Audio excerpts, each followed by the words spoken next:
All right, David, just a few more adjustments. Try to relax.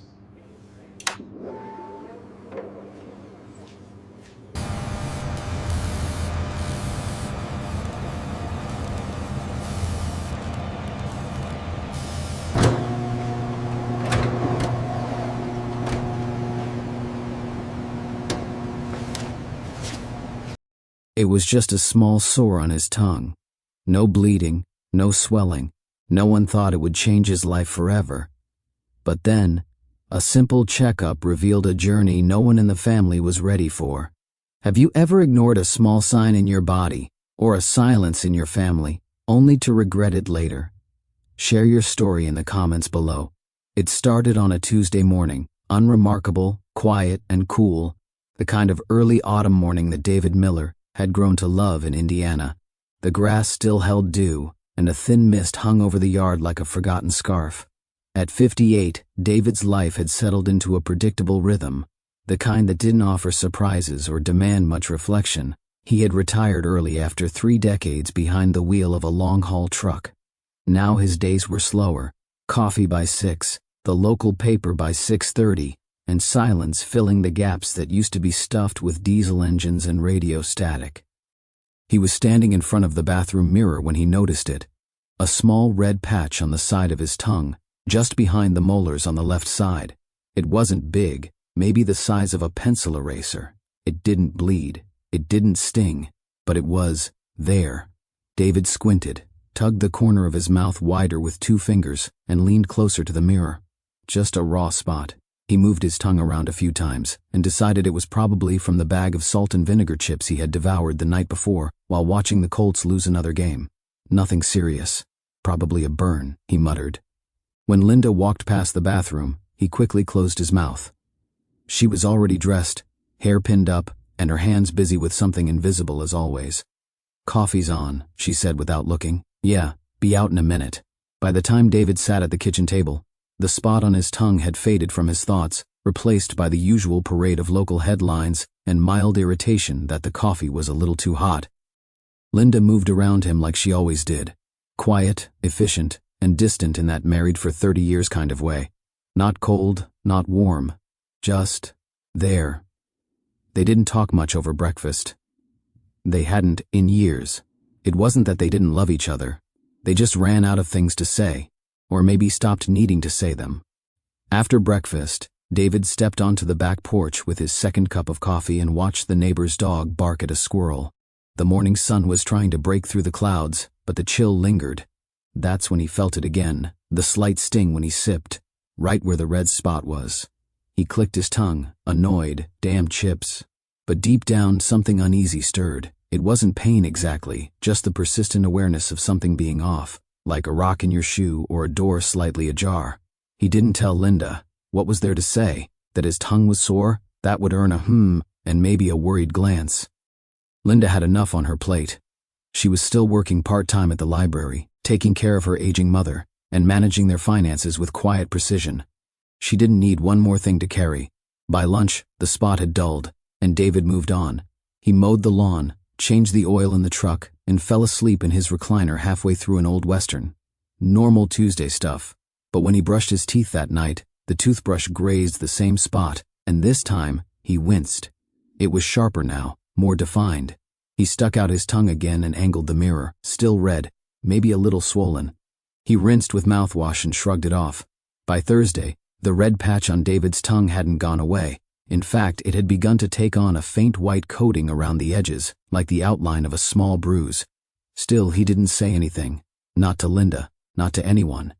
It wasn't that he was afraid, not really. He just didn't think it mattered enough yet. He had dealt with worse. Worn joints, back spasms, a broken rib once after slipping on black ice in a rest stop parking lot in Nebraska. This was nothing. Just one more reminder that he was getting older. The weekend came, and with it, the usual chores. David fixed the screen door that had been loose for months. He raked the front yard while Linda trimmed the overgrown rose bushes. On Sunday, they went to church, sat in their usual pew, third from the back, right side, and exchanged nods with the same handful of familiar faces. Nobody asked if he was okay. Why would they? The spot still hurt when he ate something hot, and spicy foods made it sting like hell. But David learned to chew on the other side, to drink slowly, to keep a bottle of cold water nearby.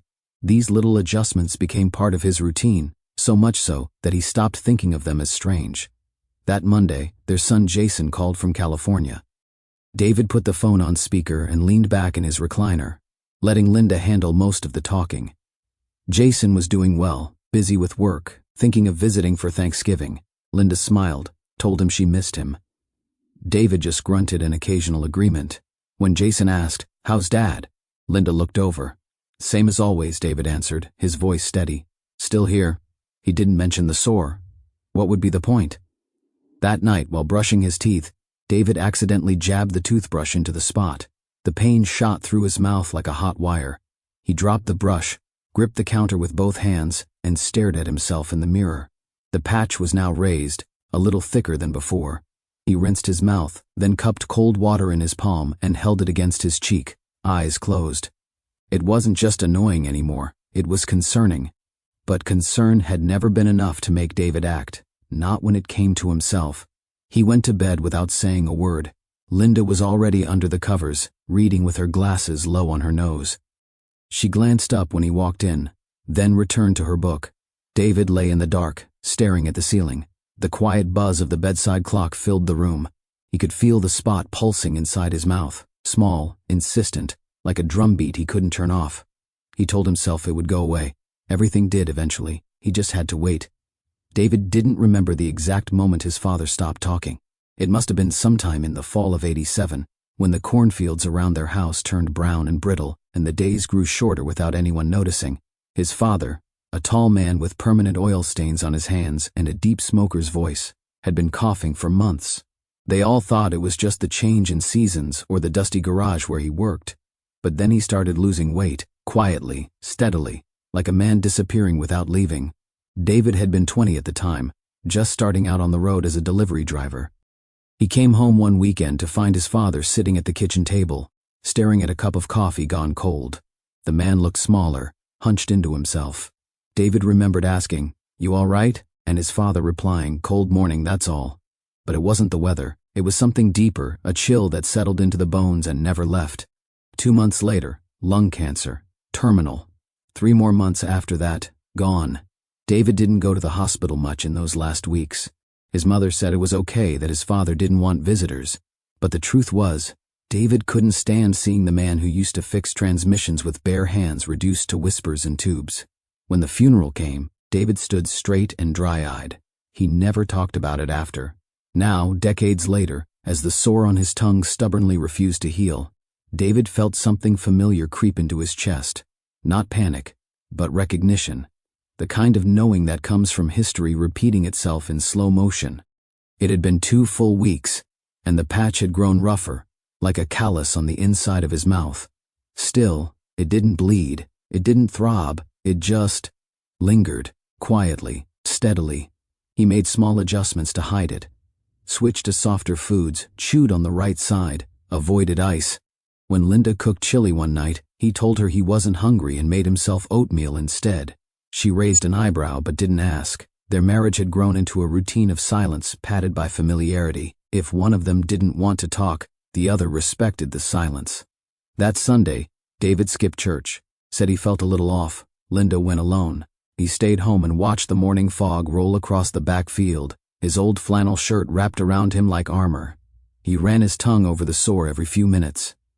There was a slight burn now, like it had gone deeper, but still no blood, still manageable. When Linda returned, she found him half asleep in the recliner, the TV buzzing with a muted fishing show. "You all right?" she asked. "Just tired," he said. She nodded, didn't press. But later, while folding laundry, she paused. Something about the way he held his jaw while chewing, the way he touched the side of his face absent-mindedly. She had been with this man for more than 30 years. She knew when something was off. That night in bed, she waited until the lights were out. "Is your mouth bothering you?" David hesitated. A long pause. He could hear the distant hum of the refrigerator in the kitchen, the whisper of the wind outside. "It's nothing," he said. Linda didn't answer, but he could feel her watching him in the dark. Eventually she turned away, and the silence returned. By Tuesday, the spot had changed. It had developed a small indentation in the center, almost like a crater. David checked it every morning now, standing under the harsh bathroom light, tilting his head, using the back of a spoon to hold down his tongue. He started brushing his teeth slower, more carefully, flinching when the bristles came too close. He told himself it was healing. That's how things healed, ugly at first, then better. But then came the taste, a faint metallic tang that lingered after meals, not blood, not quite, just wrong. He started drinking more water, started skipping seconds. When Linda made pork chops, he chewed them like cardboard. That evening, as they watched the local news, Linda spoke up again. "You've been quiet lately." "I'm always quiet," David replied. "You're in pain." He didn't answer. She paused the TV, turned to him fully. "You've been eating like a bird, flinching when you swallow. You're favoring the right side of your mouth." He looked at her, surprised. "You watching me that close?" "I always watch you," she said gently. "You just don't notice."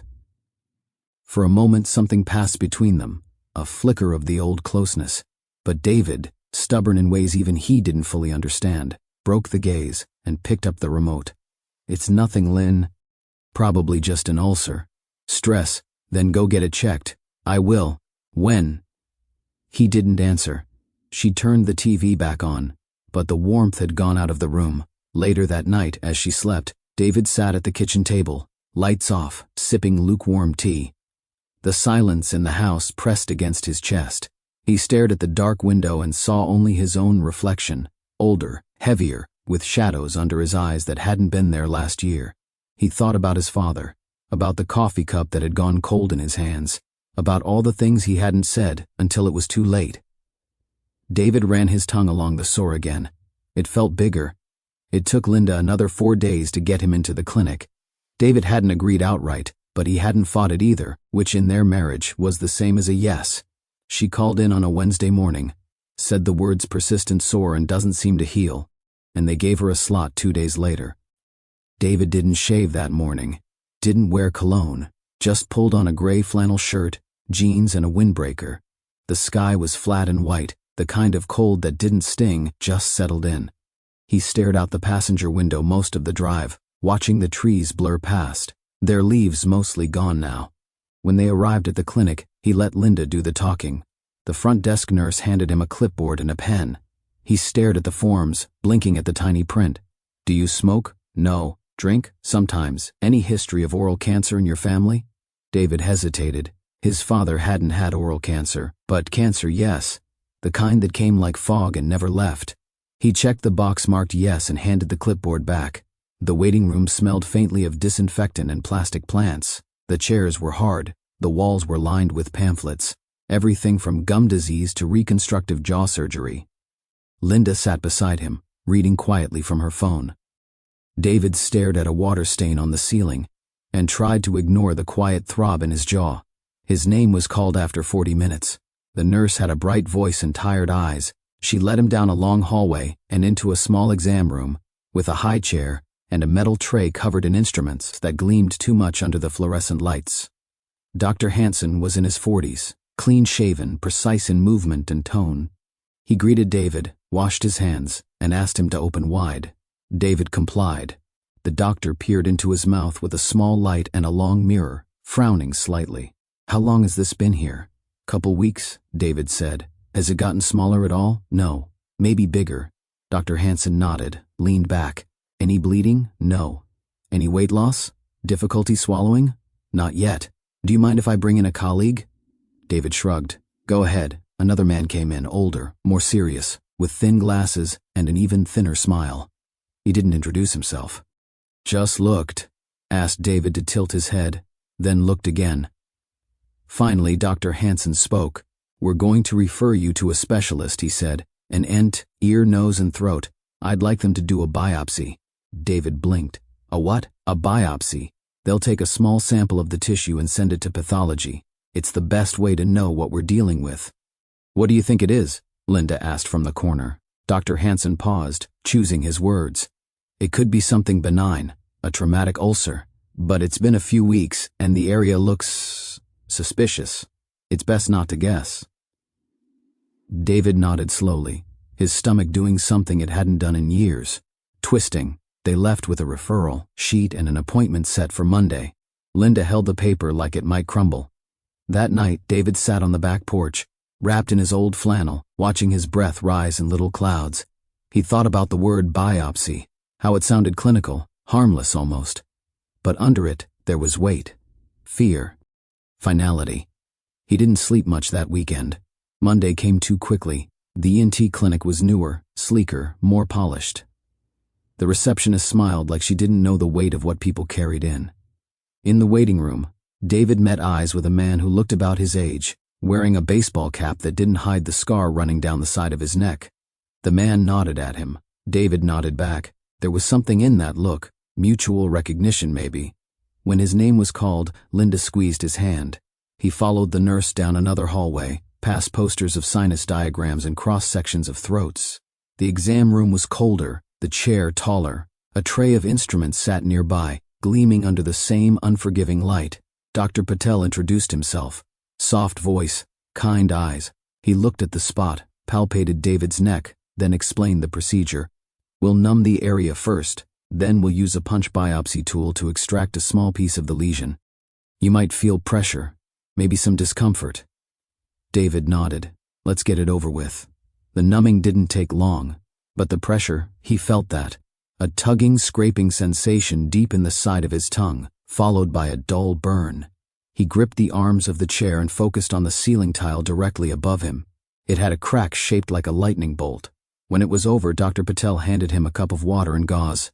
We'll call in a few days with the results. Try to eat soft foods, no spicy or acidic things. Rinse with salt water. David nodded, tongue already throbbing. Linda drove home while he stared out the window. The sun was low, casting long orange shadows across the fields. That night, dinner was mashed potatoes and applesauce. He barely touched either. Linda sat across from him, hands wrapped around her glass of water.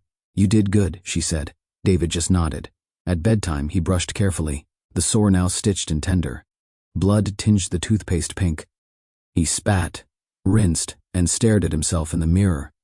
He didn't feel like himself. He didn't look like himself. His eyes were older, his skin more fragile, and the soreness in his mouth had spread into something else, something heavier. He went to bed, but not to sleep. He lay awake, counting seconds, one after another, each one louder than the last. The phone call came on a Wednesday afternoon, 2 days after the biopsy. David had just finished raking leaves in the backyard and was sitting on the porch with a glass of water when Linda stepped out, holding the cordless phone like it had just bitten her. It's the doctor, she said quietly, eyes unreadable. David didn't move at first. He just stared at her, at the way she held the phone with both hands, like a prayer and a warning. Finally he stood, wiped his palms on his jeans, and took the phone. David Miller speaking.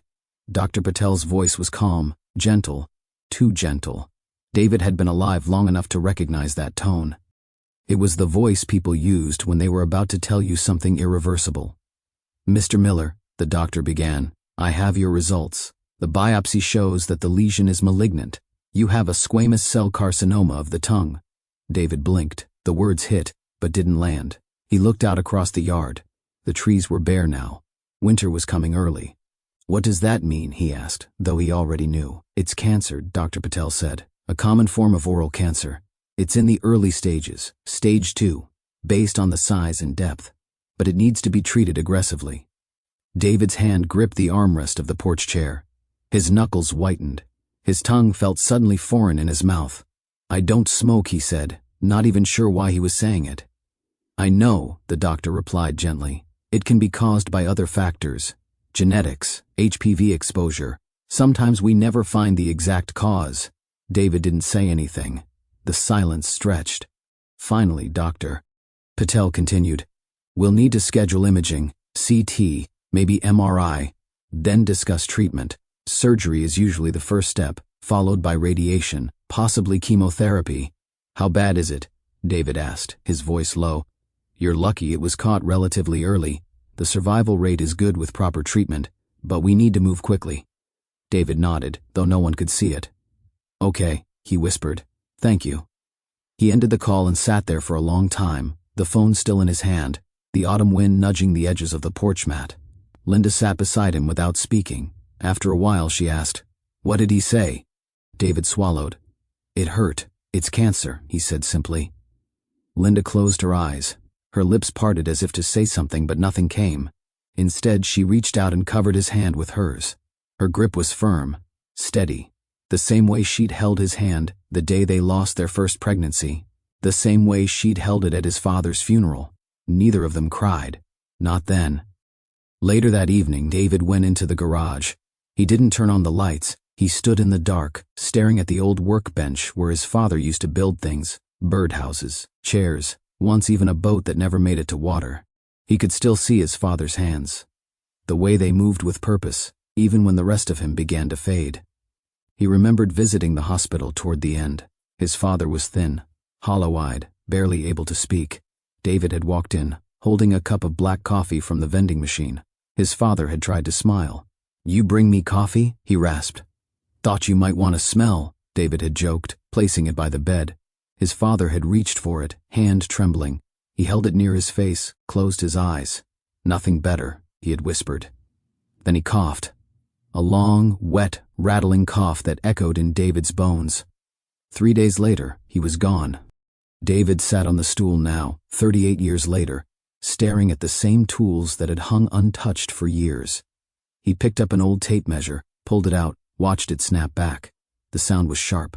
Final. He whispered, "Am I going to die like you?" Back inside, Linda was folding laundry in the living room. The TV was on but muted. She looked up when he came in. He stood in the doorway, silhouetted against the yellow kitchen light. "Do you want me to call Jason?" she asked. David hesitated. "Not yet. He'll want to know. I know." She nodded. "We'll tell him together." "When you're ready." David walked over and sat beside her. She kept folding. T-shirts, socks. The normalcy of it all struck him as surreal. There he was, with cancer in his mouth, and yet the world kept turning. Clothes still needed folding. Trash still needed taking out. Life didn't pause. After a while he said, "I don't feel sick." "You will," she said softly, "but you'll get through it." He looked at her, really looked at her. There were lines around her eyes he hadn't noticed before. Her hair had more gray than he remembered. She looked tired, strong, but tired. "I'm sorry," he said. "For what?" "For not saying anything sooner."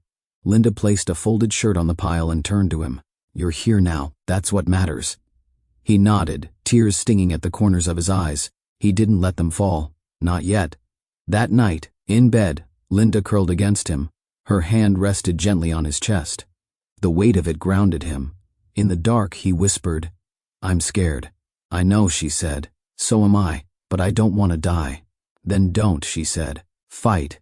David lay there, eyes open, staring at the ceiling. The word echoed in his head like a bell. Fight. Jason arrived on a Saturday afternoon, suitcase in one hand, a paper coffee cup in the other. David was sitting in the living room when Linda opened the door and let their son in. The air was cold and dry, sharp with the scent of falling leaves and coming frost.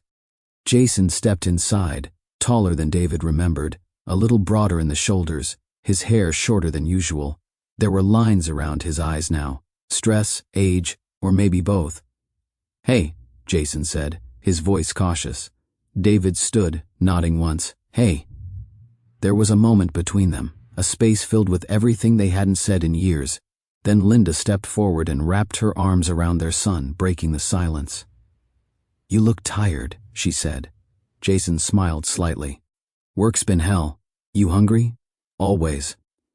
Linda ushered him toward the kitchen.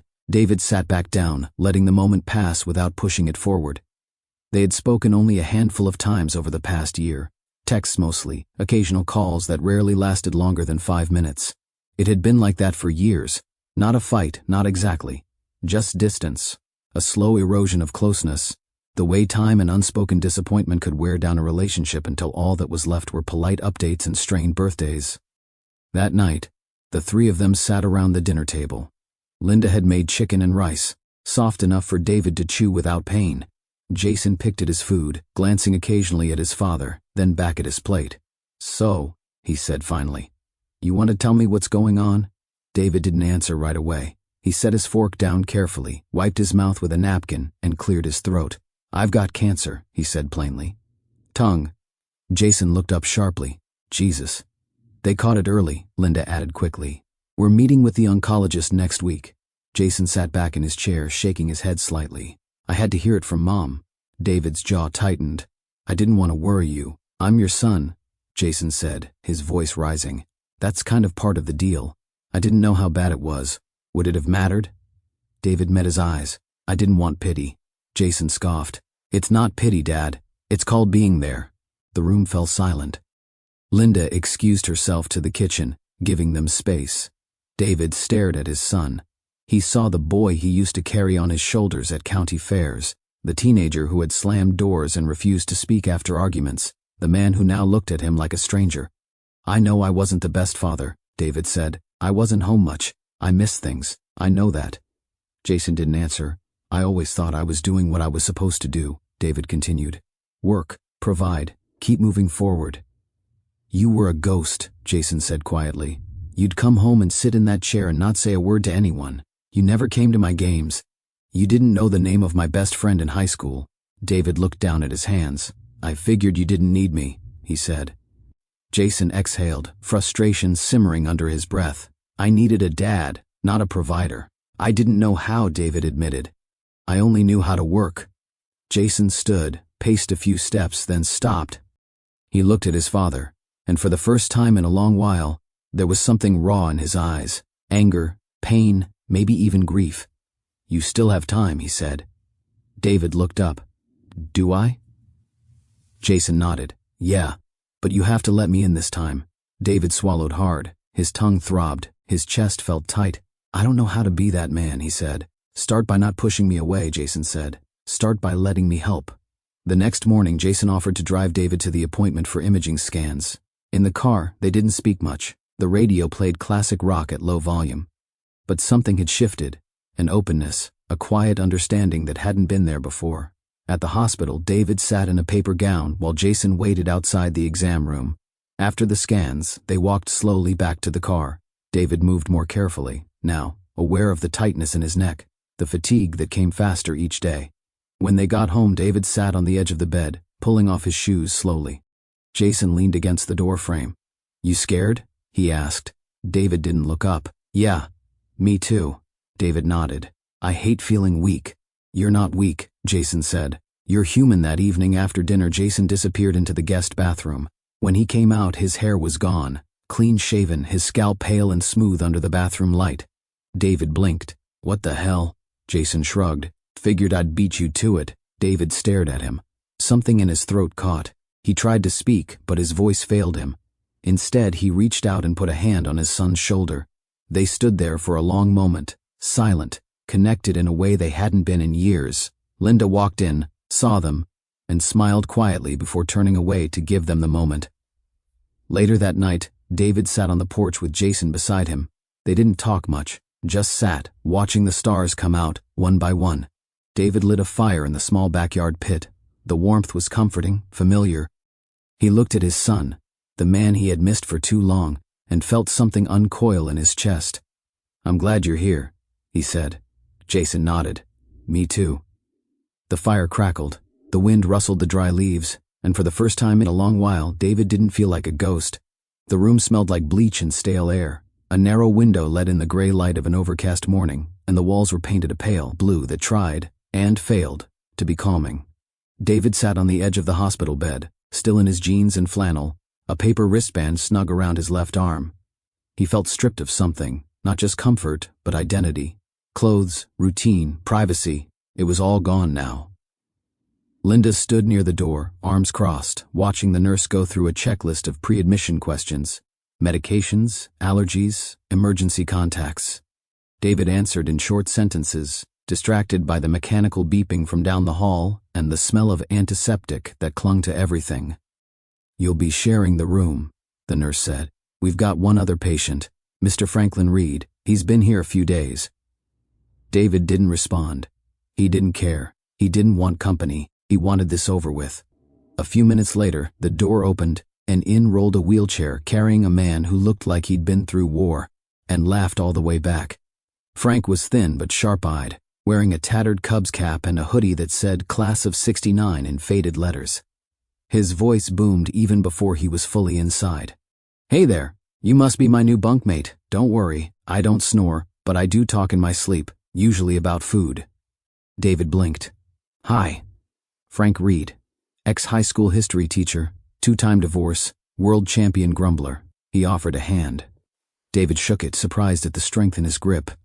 David Miller. Well, Dave. Mind if I call you Dave? We're in for a treat. You and me, tongue and throat cancer, fighting the good fight with pudding and morphine. Despite himself, David smiled. A little. Frank rolled himself over to his bed and hoisted his legs up with a groan.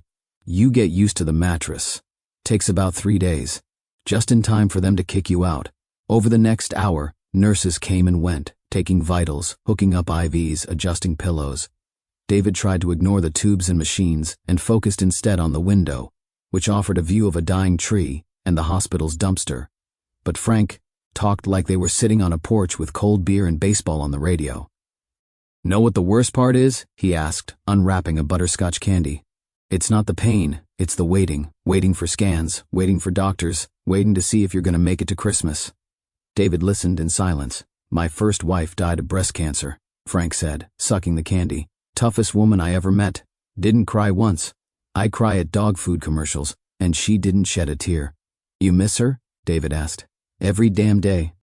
Even miss the way she used to correct my grammar. There was something about Frank, his humor, his honesty, the way he made the air feel less heavy, that began to chip away at the wall David had spent weeks building that night. When Linda kissed him goodbye and left for home, David didn't feel the usual drop in his chest.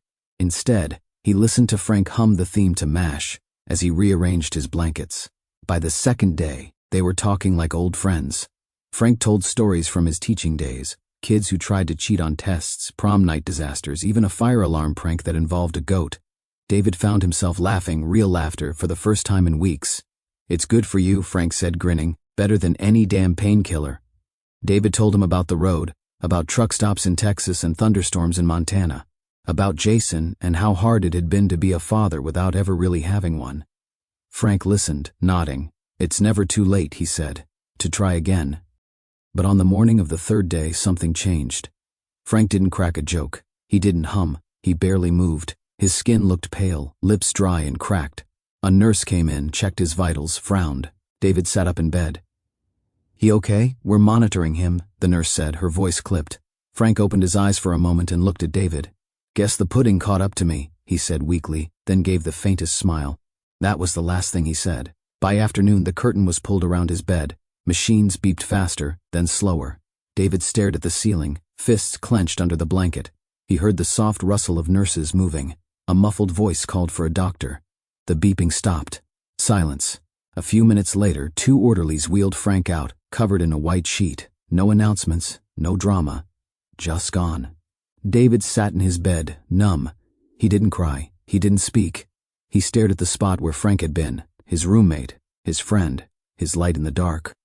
Linda arrived that evening, smiling as she walked in, a small bag of toiletries in hand.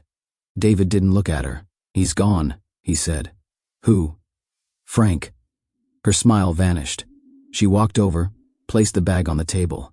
I'm so sorry, she whispered. David nodded, but his throat was tight. He was fine yesterday, he said. He was making jokes. He was eating Jell-O. I know, she said. They didn't even tell me, just pulled the curtain. She reached for his hand, held it in both of hers. I'm still here, she said. But David didn't answer. He looked at the window, the same dying tree, the same dumpster. That night, sleep didn't come. The empty bed next to him felt too loud, the silence too deep. Frank's voice echoed in his mind. It's never too late. But for Frank, it was. And suddenly, David wasn't just scared. He was furious. The rain started just after midnight. It was a thin drizzle at first, whispering against the hospital window like a secret. David lay awake, staring at the ceiling, the empty bed beside him glaring like a missing tooth. Frank's side of the room had been stripped bare. No cap, no hoodie, no butterscotch wrappers. Just a square of mattress, and a faint indentation where a man had slept and joked and then died without warning. David had not spoken much since the orderlies wheeled Frank away. The nurses noticed, but didn't press. They had seen it before, the way silence could harden around a patient like plaster. He had eaten only a few spoonfuls of soup at dinner. He hadn't turned on the TV. He hadn't called Linda. The rain thickened, tapping harder against the window. David swung his legs over the side of the bed. His Ford tugged at his arm, a gentle reminder of where he was. He ignored it. He pulled the tape off, wincing as the needle slid free, leaving a bead of blood. He pressed gauze to it and stood. His knees felt weak, but his chest was tight with something fierce, something he couldn't name. He put on his flannel, grabbed his wallet from the nightstand, and walked out of the room. The hallway was dim, the night shift running on low lights and hushed voices.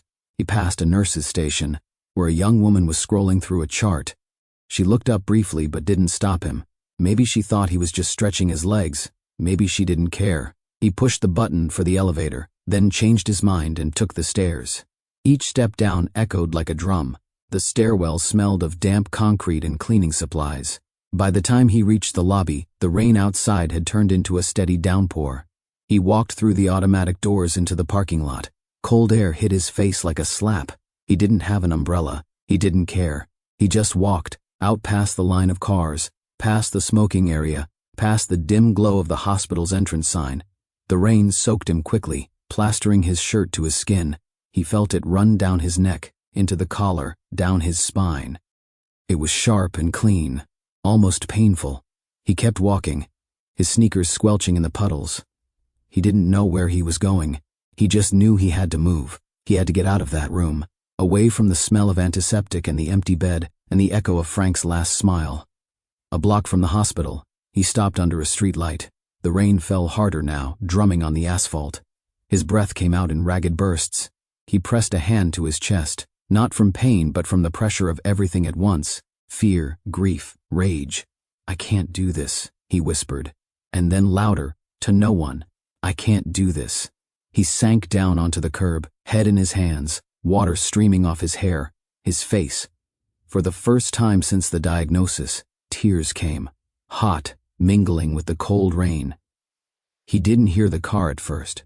Only when the headlights cut through the mist did he look up. A silver sedan pulled to the side of the road. The passenger door opened and Linda stepped out, holding no umbrella, her hair already wet. She walked toward him, slow, careful, like approaching a wounded animal. "David," she said softly. He looked at her, blinking, water from his eyes. "How did you—" "They called me," she said. "Said you left. I had to get out," he said, his voice cracking. "I can't sit there and wait to die. Not like Frank. Not like my dad. I can't."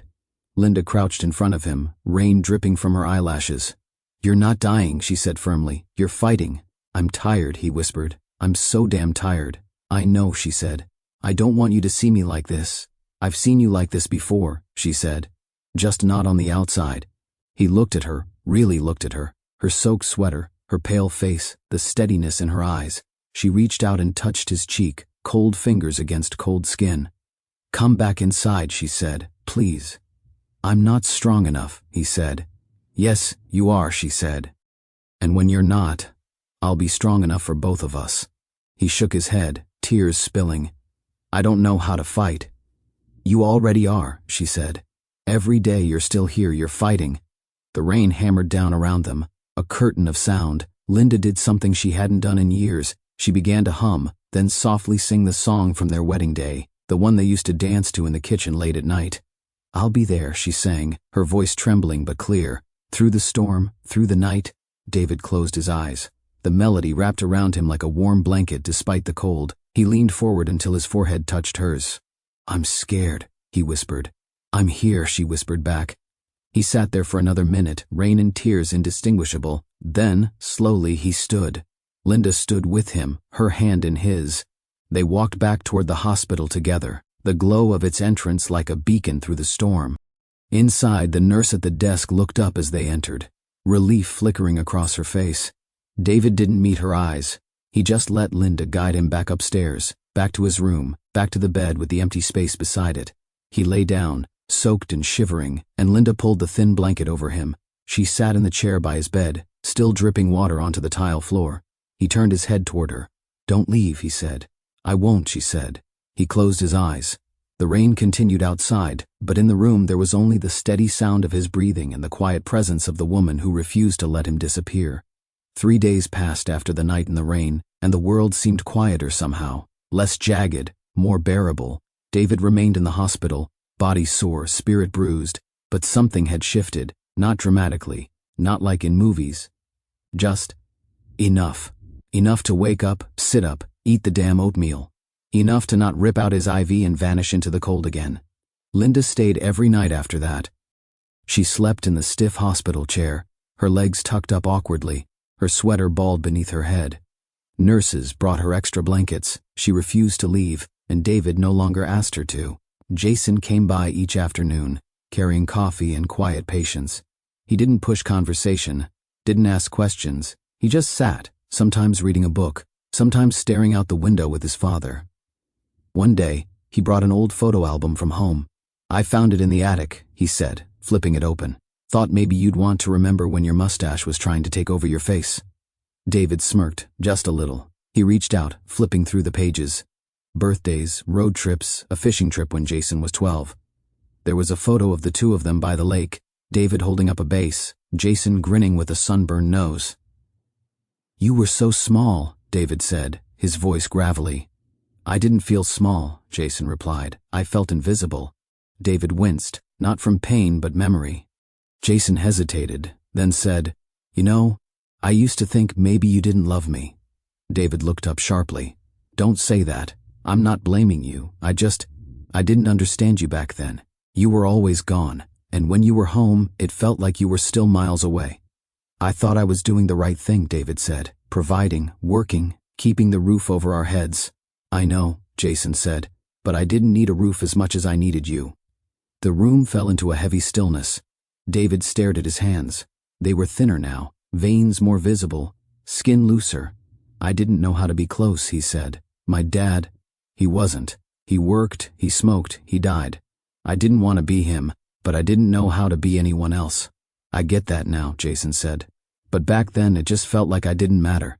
David swallowed hard. "You mattered," he said. "You always mattered." Jason nodded, eyes glistening. "We don't have to pretend anymore. That helps." They sat in silence again, but this time it was lighter. Not absence, but peace.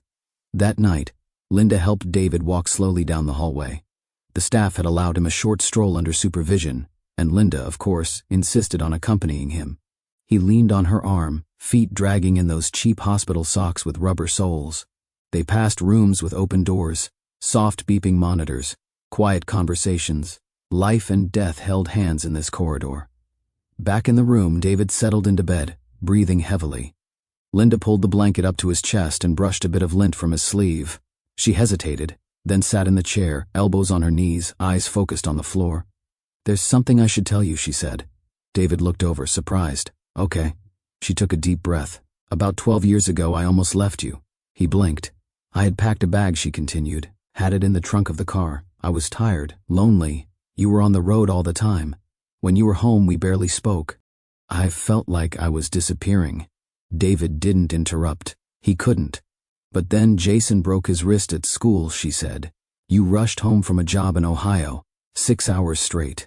I remember standing in the ER, watching you hold his hand, trying so hard to comfort him, and I realized something." She looked up at him. "You didn't know how to love loudly, but you still loved." David's throat closed. His eyes filled. "I didn't deserve you," he whispered. "That's not true," she said. "You just didn't know how to let yourself be loved." They sat there, both teetering on the edge of tears. "I'm sorry," he said. "I forgave you years ago," she replied. "I was just waiting for you to forgive yourself." David reached for her hand. She took it, warm and sure. That night, after Linda had fallen asleep in the chair, David stayed awake. The moonlight cut across the room in pale streaks, and the beeping monitor beside his bed ticked off his heartbeats like a metronome. He reached for the small spiral notebook Jason had brought earlier that week, along with a pen. At first, he just held it, the weight of it unfamiliar. Then, slowly, he began to write. He didn't write for anyone but himself. Not for Linda, not for Jason, not for doctors or friends or the distant version of himself that had once outrun feelings like wild dogs. He wrote, "I used to think silence made me strong, that swallowing pain made me a man, but now I see, it just made me disappear." He kept writing. About his fears, his regrets, the night in the rain, about Frank, about his father, about how Linda sang to him like she used to when they were young, and how it made him feel like maybe, just maybe, there was still time to become someone better. At some point, he fell asleep, pen still in hand, notebook resting on his chest. When the nurse came in at sunrise, she didn't wake him. She just adjusted the blanket and left the room in silence.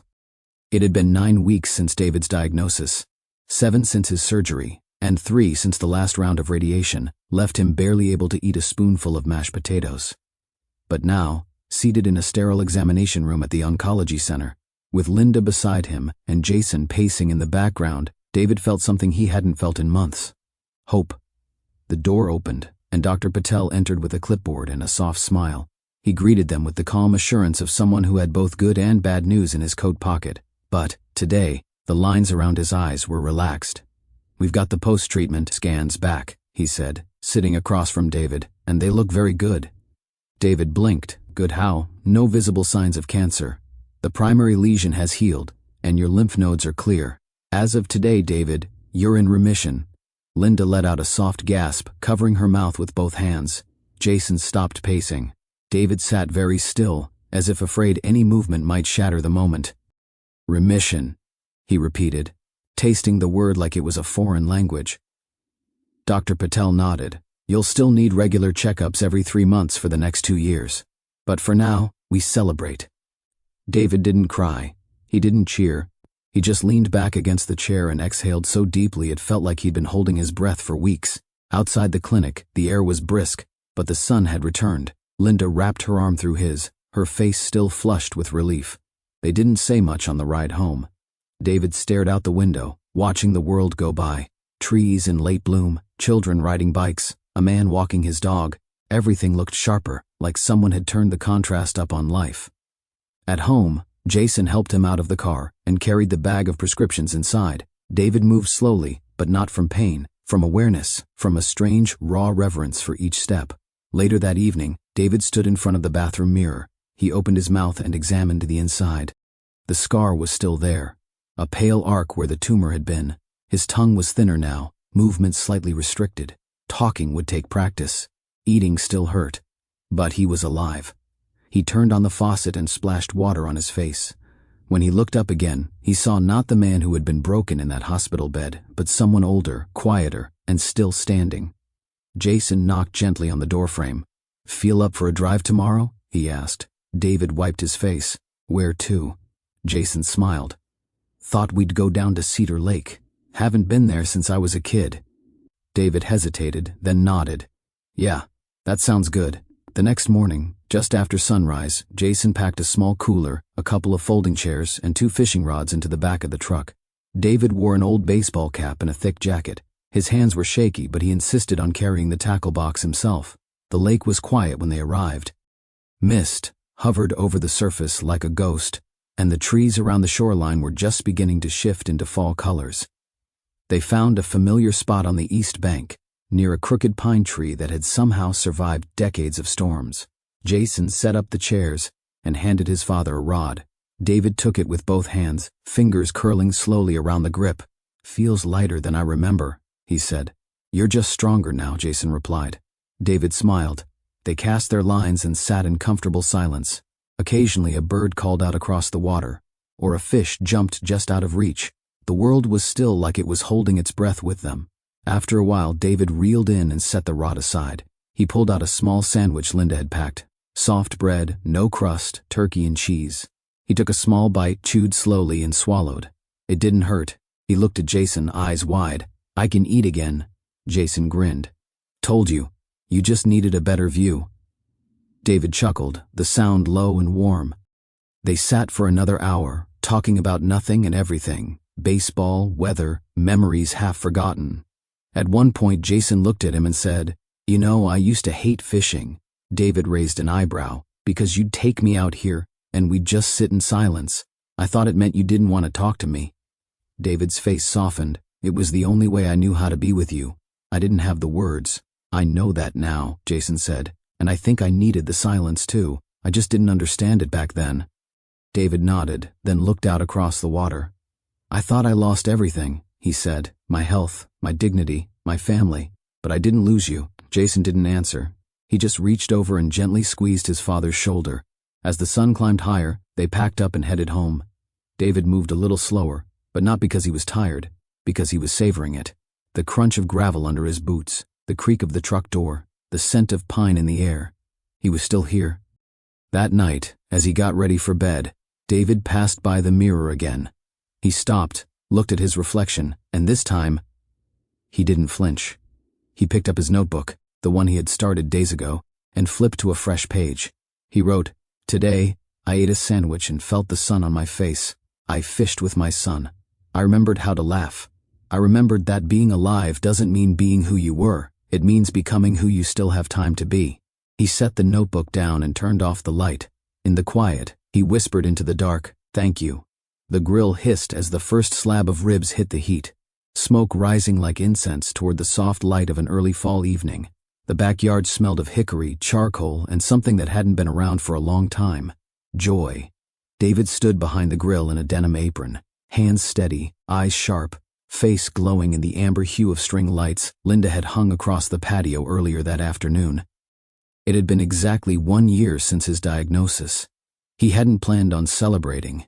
At first, the thought of calling it an anniversary felt wrong, but Linda had suggested something simple, just a few friends, some ribs, some music, and Jason offered to help cook, which had surprised David more than the remission itself. So here they were, a handful of folding chairs, a cooler of sodas, a table covered in paper plates and checkered napkins, nothing fancy, just life, laid out in laughter and food. Jason was flipping burgers beside him, using tongs with theatrical flair. "You know," he said, "you used to yell at me for getting too close to the grill." David smirked. "That's because you used to poke the coals with a stick like a little maniac." "I was experimenting," Jason said. "Science." They both laughed. Linda came out from the kitchen carrying a bowl of potato salad and set it on the table. Her hair was pinned back, and she wore the same floral dress she had worn on their 25th anniversary. When David looked at her, he didn't see the years. He saw constancy, strength, love that had held when everything else threatened to fall apart. "You boys need anything else out here?" she asked. "We're good," Jason replied. "Dad's back to bossing me around like the old days." David grinned. "Gotta make up for lost time." Guests began to arrive, neighbors, old co-workers, a couple of folks from church. Even Dr. Patel showed up, dressed casually, with a bottle of sparkling cider under his arm. "I came for the ribs," he joked, shaking David's hand.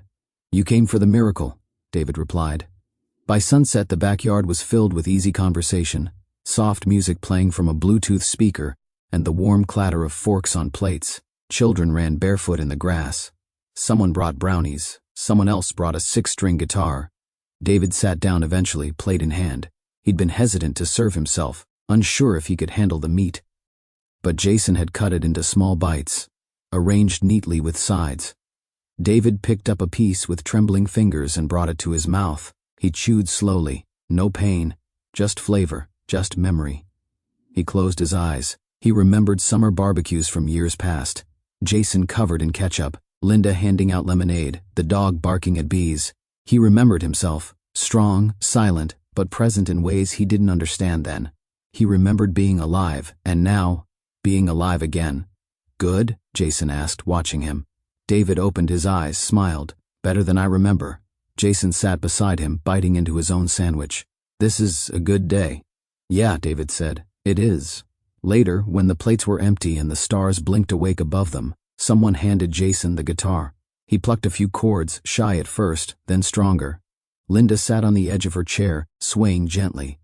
David leaned back, legs stretched, hands resting on his belly. Jason began to sing softly. It was the same song Linda had sung in the rain. "I'll be there, through the storm, through the night."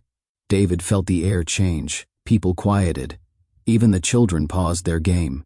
Jason's voice, a little shaky, grew stronger. "Hold me fast. Take my hand, precious Lord. Lead me home." When he finished, the backyard held a silence far deeper than applause. Not heavy, not sad, just full. David stood slowly, cleared his throat. "Can I say something?" Everyone turned to him. He wasn't used to speaking, in front of people. But this felt different. "A year ago," he began, "I didn't think I'd see this day. I didn't think I'd taste ribs again. I didn't think I'd hear my son sing." He looked around. "I didn't think I'd still be me." Linda reached over, took his hand. "But here I am," he said. "Because of all of you. Because of this woman who refused to leave. because of a son who taught me how to talk again, because of doctors and nurses and prayers and stubbornness. There were a few chuckles. David paused. Cancer took a piece of me, but it gave me back everything I'd forgotten, my family, my voice, my time. He looked at Jason, and it gave me another chance to be a father. Jason stood, walked to his side, and it gave me another chance to be a son. They hugged, no fanfare, just two men finally understanding each other. Linda wiped her eyes. David sat back down, reached for his notebook. He always carried it now. He flipped to the last page and read aloud. You don't measure life in years. You measure it in dinners you almost didn't have, in songs you never thought you'd hear again, in hands that held yours when you were too weak to stand. He closed it gently. To life, he said, raising his glass of cider. To life, the group echoed. The night went on. Stories were told, jokes exchanged, the stars turned overhead, and David, who had once sat in a silent hospital room, unsure if he would ever come home, smiled in the glow of firelight and family, full in every sense of the word. He was here. Still. Again. The house was quiet after everyone left, paper plates stacked, chairs folded, the grill cooling in the darkness. Only the faint scent of smoke lingered in the air, clinging to the back porch like a memory. David stood there alone for a moment, looking up at the stars scattered across the September sky. The string lights still glowed above him, soft and warm. He thought about the year that had passed, about the first red patch on his tongue, about the word biopsy in the cold room where he heard carcinoma for the first time, about Frank's jokes and his sudden absence, about the rain, about Linda's song, about Jason's shaved head, about the fishing trip, about ribs on a plate and a son's voice singing in the backyard. A year ago, he had been a man who measured life in miles driven, bills paid, words unsaid. Now he measured it in something else entirely. He walked back inside. Linda was in the kitchen, stacking leftover containers into the fridge. Jason was gathering the last of the trash bags.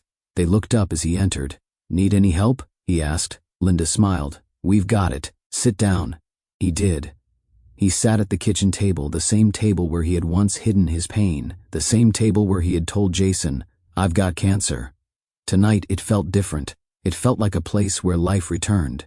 Jason dropped the last bag by the door and sat across from him. You okay? Jason asked. David nodded. More than okay. He reached into his pocket and pulled out the notebook. The cover was worn now, pages filled with his handwriting, slanted, uneven but steady. He flipped to the last page. There were only a few lines left, and he had saved them for tonight. I wrote something, he said. Mind if I read it? Linda and Jason exchanged a glance, then sat down with him.